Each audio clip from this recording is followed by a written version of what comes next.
Unos 6 años después de que Absalón intentara usurpar el trono, su hermano más joven, Adonías, decidió que quería ser rey.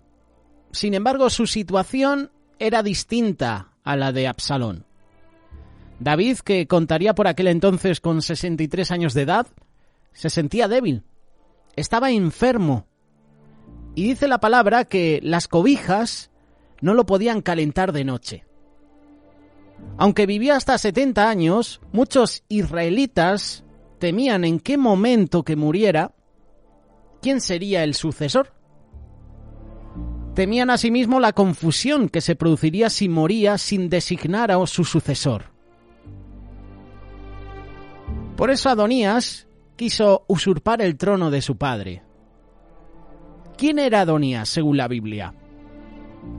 Al igual que Absalón, Adonías era un hombre vano, ingobernable, ambicioso.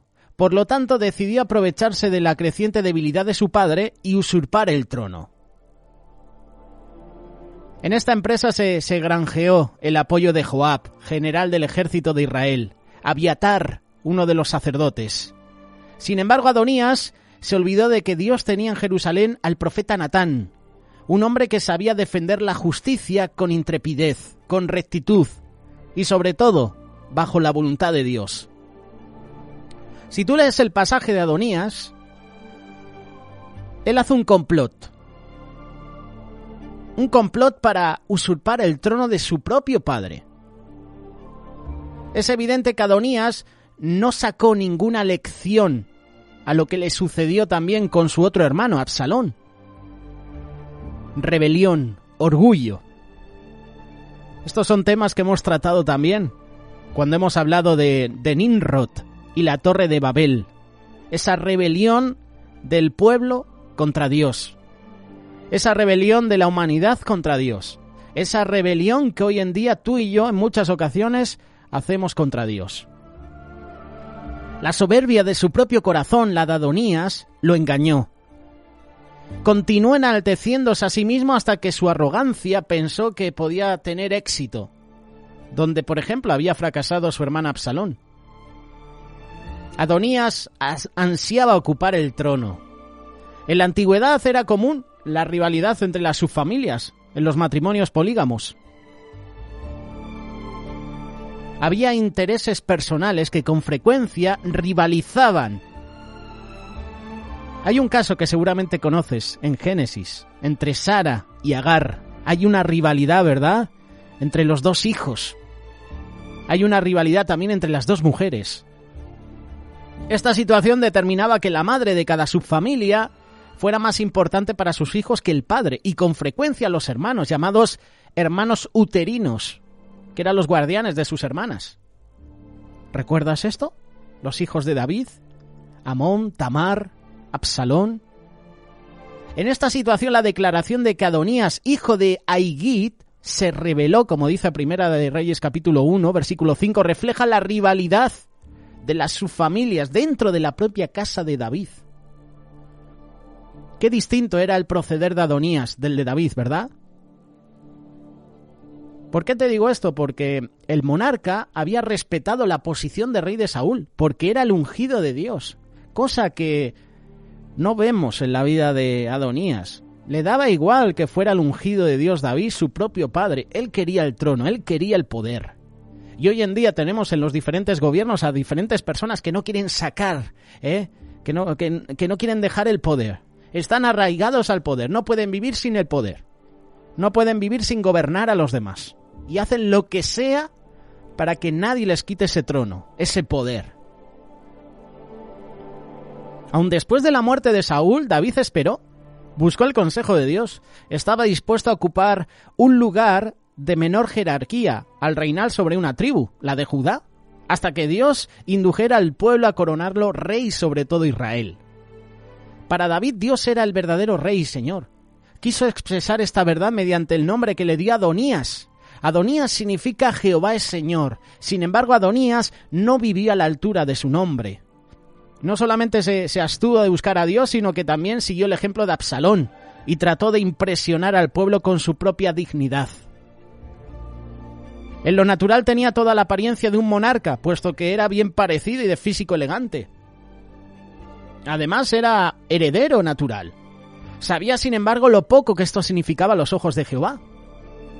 Abraham, Isaac y Jacob habían tenido hermanos mayores, pero por la fe fueron herederos de la promesa de Dios.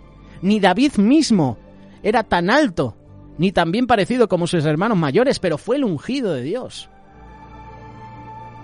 Y parece evidente también que Adonías sabía que Salomón era el heredero del trono, era el escogido por Dios. Primera de Reyes capítulo 2, verso 15. Sin embargo, a medida que se iba exaltando a sí mismo, fue llegando a la conclusión de que no solamente podía comportarse como rey, sino que podía ser rey. Yo veo la vida de Adonías como una persona que no tenía trato con su propio padre. Yo me imagino a David amando a sus hijos, pero Adonías, como Absalón, maquinando. Se sentía animado en lo que hacía por el hecho de que David ni lo disciplinó, ni lo censuró en forma alguna. Adonías interpretó el comportamiento de su padre en el sentido de que se había olvidado de la promesa que le había hecho a Betsabé respecto de Salomón, o que quizás estaba demasiado enfermo para interesarse en el asunto. El orgullo de Adonías se manifestó al rebelarse con las intenciones de erigirse rey. Esta conducta, que demostró ser el principio del fin para Adonías, tiene varias lecciones para nosotros. El orgullo que se manifiesta en varias formas. En el caso de Adonías, constituía un intento de apoderarse de un cargo que Dios no tenía la intención de darle. Los hombres soberbios de la época de Jeremías demostraron desprecio por la palabra de Dios y por su mensajero.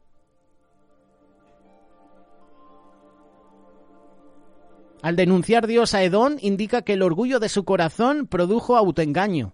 Puedes leerlo en Jeremías capítulo 49, versículo 16. Salomón también en sus proverbios. Versículo 25, Proverbios 28 dice: el escritor de los proverbios dice que el altivo de ánimo provoca contiendas. Mira lo que dice también unos capítulos antes: las personas soberbias tienen también tendencia a irarse. Proverbios 21, 24. El orgullo. Y luego la deslealtad. Adonías sabía que procedía con deslealtad hacia David, hacia Jehová. Y esto está demostrado por los colaboradores que eligió, por los hombres a los que no les pidió ayuda. Joab había sido siempre un oportunista. Como sobrino de David, Primera de Crónicas, capítulo 2, verso 16, con frecuencia había sacado ventajas de esa relación y se había atrevido a ir en contra del rey. Sin embargo, Joab solo recobró el favor de David después de la muerte de Absalón. Y ahora estaba buscando la oportunidad de ganarse un nuevo sitial de prominencia bajo la protección de Adonías. Abiatar también estaba descontento. David había designado a Sadoc para que ejerciera con él las funciones de sumo sacerdote, y los intereses personales fueron los que hicieron que estos hombres se pusieran de parte de Adonías. Es increíble, ¿verdad? Hoy en día esto también pasa en la iglesia. Esto pasa también en el trabajo. Esas rivalidades. Uno que está anhelando subir de puesto, tener un mayor cargo y de repente nombran a otro. Y entra la queja, la crítica. Y nos unimos a los que siempre están en queja y en murmuración. Vemos cómo los demás nos están pasando. Y nosotros seguimos estancados, sin crecer, sin avanzar en nuestros trabajos, en la iglesia. Y empieza a entrar la crítica, la murmuración, y empezamos a hablar mal de los líderes, de las autoridades, de los pastores. Cuando el interés por sí mismo se manifiesta en la vida del individuo, se parece al agua que se filtra en las grietas de una roca. Resquebraja el granito. Tanto Joab como Abiatar empañaron una vida de fidelidad. Quebrantaron sagrados vínculos porque pensaron en ellos mismos, en vez de pensar en la voluntad de Dios. Esto es tremendo, ¿eh? Anhelando poder, las ansias de poder. Por otra parte, Adonías evitó todo encuentro con Natán, el verdadero profeta de Dios. Evitó incluso el encuentro con el general Benaya, leal a David, o con los valientes soldados de David, todos los cuales habían demostrado ya que estaban dispuestos a sacrificar su vida por David. Y aquí tenemos a Adonías. Tampoco los invitó a los sacrificios de la fiesta, mediante la cual esperaba convencer a Israel de que Dios estaba de su parte y que él era el verdadero rey. Adonías, si tú lees la historia, llevó a sus invitados a la fuente de Rogel, que significa fuente del batanero en hebreo, un pozo de 40 metros de profundidad ubicado al sur de la ciudad de Jerusalén. El lugar está ubicado en la frontera entre los territorios de las tribus de Benjamín y Judá.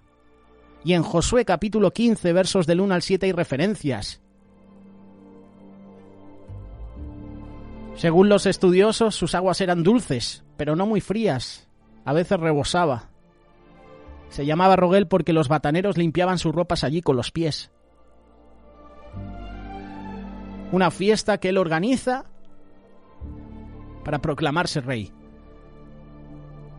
Adonías era de carácter público, para fines políticos, con el objeto de ganarse la popularidad, procurar el apoyo público para sus aspiraciones al trono, como estamos viendo hoy en día en nuestra sociedad.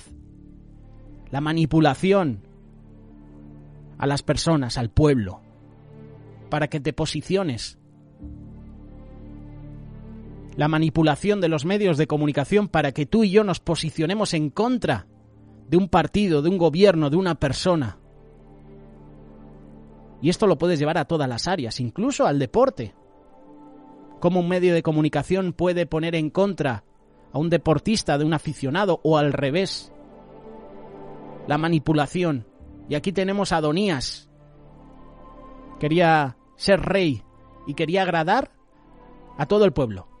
Como Absalón, que se ponía a las puertas, ¿verdad?, de palacio, y a todos los que iban a presentarse ante el rey, él les aconsejaba primero, para que ellos se posicionaran a favor de Absalón. Un hombre se dio cuenta del complot tramado por Adonías, el profeta Natán. Estaba aún en comunión con Dios. Seguía siendo un verdadero vidente por disposición de Dios.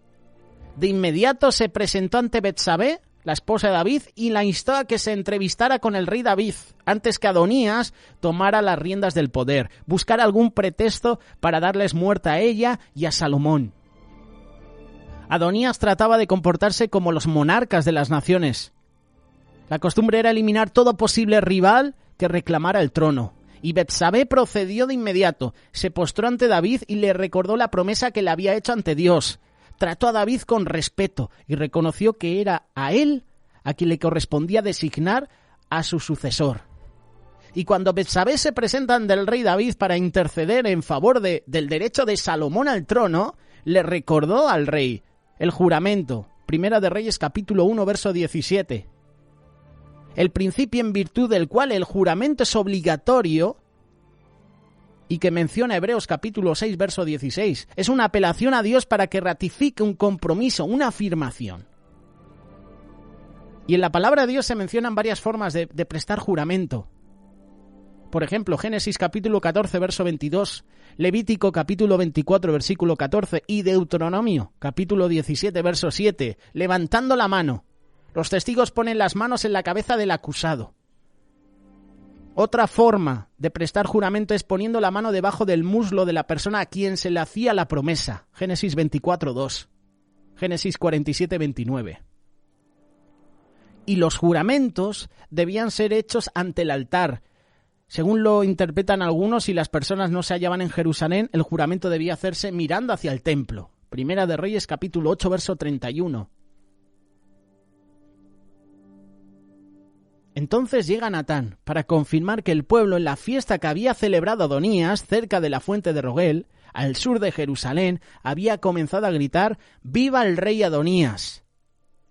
A diferencia de Betsabé, Natán habló como si David conociese el comportamiento de Adonías. Y con toda prudencia y sabiduría, Natán le lanza una reprensión a David por haberlo tratado como si fuera un monarca con pleno dominio sobre su reino. ¿Y qué hace David? Se indigna. Cuando David escucha las palabras de Natán, comprendió la rebelión que latía en el complot de Adonías. Yo me imagino a que de nuevo David recobró sus fuerzas, sintió esa chispa que le reanimó de nuevo. ¿Recuerdas que David estaba enfermo? No se podía cubrir bajo sus cobijas, pasaba frío. Y después de esta reprensión de Natán, David se enciende. Betsabé había salido de la habitación según lo que dice la palabra, y de inmediato David la llama de nuevo y le dio seguridad ante Jehová de que cumpliría su solemne juramento y la promesa. Pondría a Salomón en el trono. Y David procedió de esta manera, teniendo en cuenta dos cosas. Primero, Dios le había sido fiel. Dios le liberó de todos los peligros y dificultades y le puso en trono, aun teniendo toda clase de oposición. Sobre todo de su familia. Curioso, ¿verdad? Todo desde que pecó, desde que mató a Urías, desde que adulteró, todos los hijos de David se volvían contra él. Fíjate, vaya herencia, ¿no? Incluso Salomón, siendo el hombre más sabio de la tierra, cómo se desvió. David sabía que debía ser fiel. Y a Salomón, que era el escogido de Dios. Esta es una de las primeras cosas que encontramos. Pero la segunda es que se dio cuenta de que debía tomar medidas de inmediato para contrarrestar el complot de Adonías y salvar la vida a Salomón y a Betsabé, porque la idea de Adonías también era quitarse de en medio a su madre y a Salomón. De no ser así, sería responsable por las muertes. Y luego, como sabemos, llega la coronación pública de Salomón. De inmediato David envió a Sadoc, a Natán y a Benaya a fin de que montaran a Salomón en la mula del rey como señal de dignidad, honor soberano, y lo condujeran públicamente hasta el manantial de Gihón, en el valle de Cedrón. Debían tomar el aceite, ese aceite santo, en el santuario para ungirlo, y luego debían tocar la trompeta y decir «¡Viva el rey Salomón!». Y esta ceremonia indicaría que David lo había nombrado rey, lo había designado su sucesor para que reinara en Israel.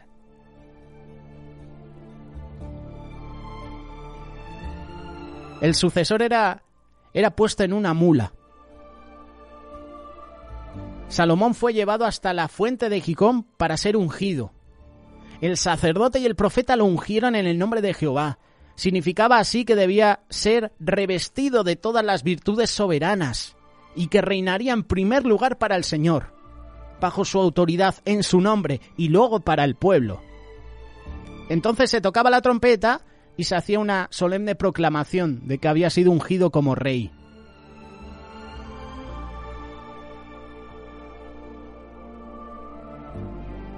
Es tremendo cómo se revela Adonías. Es tremendo cómo intenta usurpar el trono, convenciendo a generales, convenciendo a parte del pueblo, convenciendo a soldados, convenciendo incluso a personas entre comillas leales al propio rey David. Pero yo puedo entender que convenció a las personas que no tenían una relación con Dios. Convenció a las personas que estaban deseando puestos, altos cargos. A esos convenció Adonías.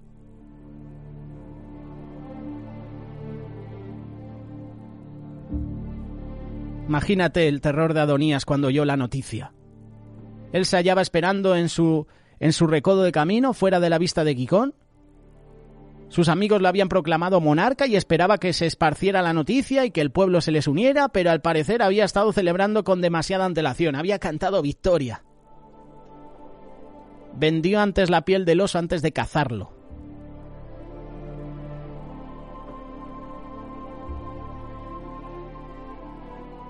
Conocemos de cerca la vida de Adonías. Sabemos la historia de David, de Salomón. Otro de los hijos de David que quería el trono, quería el poder, y les daba igual lo que sucediera con su padre. Les daba igual lo que sucediera incluso con Salomón, su hermanastro, con su propia madre. Y es que el poder te niebla. te niebla la vista. El anhelo de poder hace que seas insensible a las necesidades de los demás. Y Adonías tenía un dardo tremendo contra David.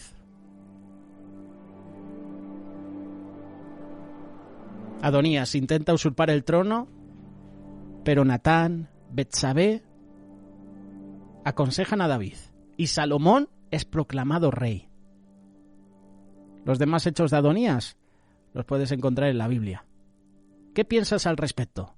Déjanos tu comentario, danos tu opinión sobre Adonías, sobre Natán, sobre David, sobre Salomón, Betsabé. Déjanos tu comentario, queremos leerte. Radio Solidaria, una radio comprometida.